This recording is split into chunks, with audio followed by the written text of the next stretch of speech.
এখানে এখন আমাদের পুচকিকে সাজানো হচ্ছে।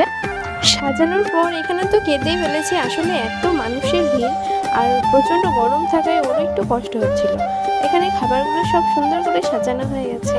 আর এই যে পুচকির মামা, তো এখন চলো একে একে সবাই আশীর্বাদ করবে আর তোমাদের সাথে সেটা শেয়ার করি।